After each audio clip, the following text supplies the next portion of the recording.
नमस्कार। इस वक्त हमारी मौजूदगी नवादा जिला के धमौल थाना के अंतर्गत में है और यहाँ देखा जाए कि अपराधियों के द्वारा निशर्त हत्या कर दिया गया है।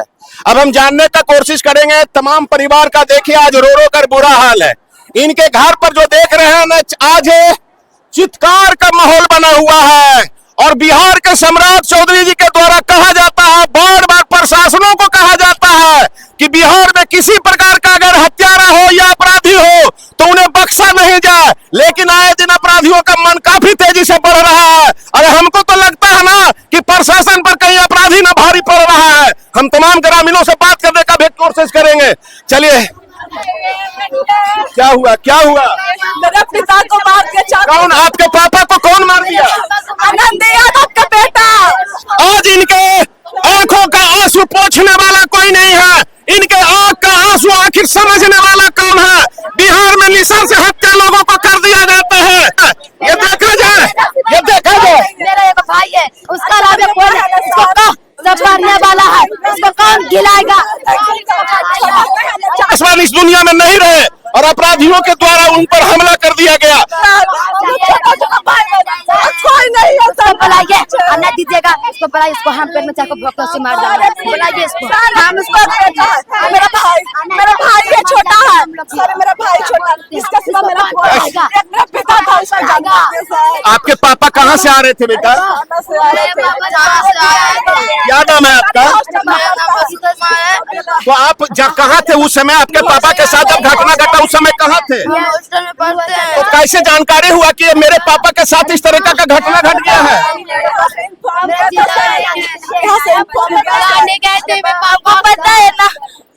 जितेंद्र पासवान धमौल थाना का एक चौकीदार जो कि ग्रामीण पुलिस कहे जाते हैं और वो अपनी ड्यूटी कर करके घर आ रहे थे।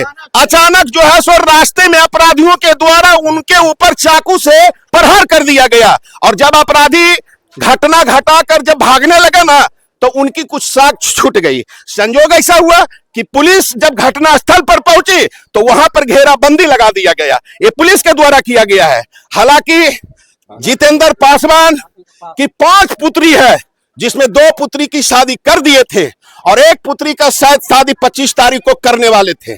आखिर आज इन लोगों को आंख में आंसू है। आज इन लोगों का आंख का आंसू पोंछने वाला कौन है?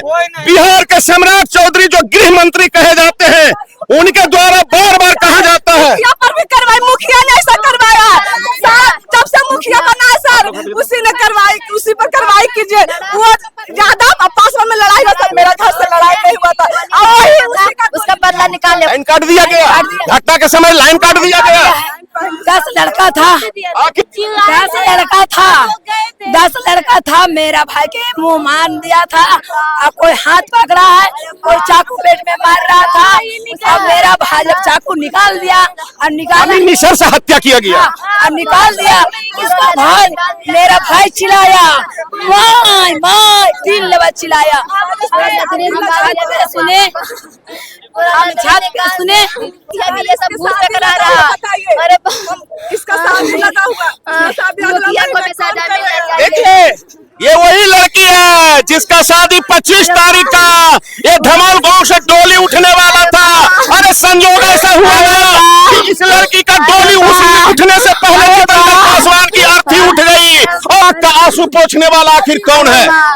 ये सच्चाई है, ये जांच होनी चाहिए, ये जांच का विषय है। हमारी मर्डर में एक पुलिस नहीं आया, बताइए। मेरे पापा को लेकर निकाल दिया, वहाँ पर पुलिस देखते चला गया था, पुलिस देख के चला गया, छुआ भी नहीं, वो गोदी भी नहीं है। देखिए यह भी परिवार के द्वारा कहा जा रहा है कि जब मेरे पापा जितेंद्र पासवान के दुख में, देखिए अगर इंसाफ नहीं मिलेगा हम लोग 5 परिवार 6 बच्चा मर जाएगा। देखिए अगर जितेंद्र पासवान के परिवार को अगर न्याय नहीं प्रशासन के द्वारा मिला तो इसका परिवार जो है आत्महत्या करने के लिए तैयार है।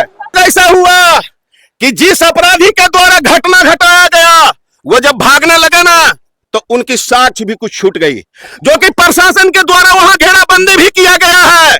सच्चाई ये है, घटा तो लाइन काटा गया, 10 मिनट के बाद लाइन भी आया। आखिर वो लाइन काटने वाले शख्स कौन थे? ये सवाल खड़ी हो जाती है।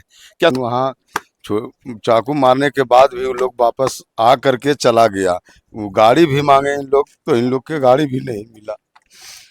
अब उस घटना में आइए, हम लोग क्या बोल सकते क्या नाम हैं? है आपका? सदानंद पासवान। आपके कौन थे? जितेंद्र पासवान भाई हुए। आइए, ये जितेंद्र पासवान के भाई है। इनके आंख का आंसू पोंछने वाला आखिर कौन शख्स है?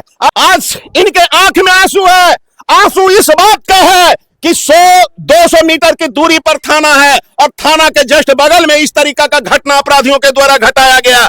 जब थाना से गाड़ी मांगा गया मदद के लिए, उन्होंने मदद भी नहीं करने का काम किया। ये सच्चाई है।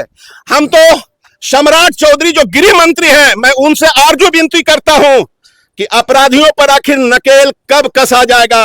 भारी पड़ रहा है, क्यों नहीं पड़ रहा है? थाना के जब बगल में, जस्ट थाना के बगल में जो अपराधी उसका घर है और वहीं पे थाने के बगल में उसको जो है कि हत्या कर दिया जाता, तो भारी पड़ ही रहा है ना। तो आपको ऐसा लगता है कि सम्राट चौधरी के द्वारा जो भी प्रशासन के ऊपर बयान दिया जा रहा है और प्रशासन को फुल्ली ऑर्डर कर दिया गया, तो उसकी प्रशासन जो है सो सम्राट चौधरी बिहार के मुख्यमंत्री गृह मंत्री का बात नहीं मान रहे हैं? नहीं मान रहे, प्रशासन सोया हुआ है। मैं कहता हूँ माननीय मुख्यमंत्री जी से ऐसे ऐसे लोग को इनकाउंटर किया जाए 24 घंटे के अंदर।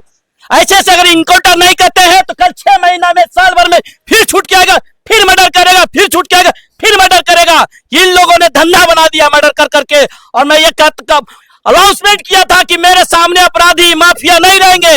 आज माफिया दिन दहाड़े थाने के पास मर्डर हो रहा है, प्रशासन सो रहा है, लाइट काट दिया जाता है, लाइट काटने वाला है मिला हुआ है कि जल्द से जल्द 24 घंटे के अंदर में अगर इनको इंसाफ या उसको कार्रवाई नहीं किया जाता, इनकाउंटर नहीं किया जाता, फांसी नहीं होते हैं, तो इसके लिए आंदोलन करने के लिए हम लोग तैयार हैं। चलिए, तो ये सच्चाई है। बने रहिए दर्शक में तमाम लोगों को स्वागत है। धन्यवाद।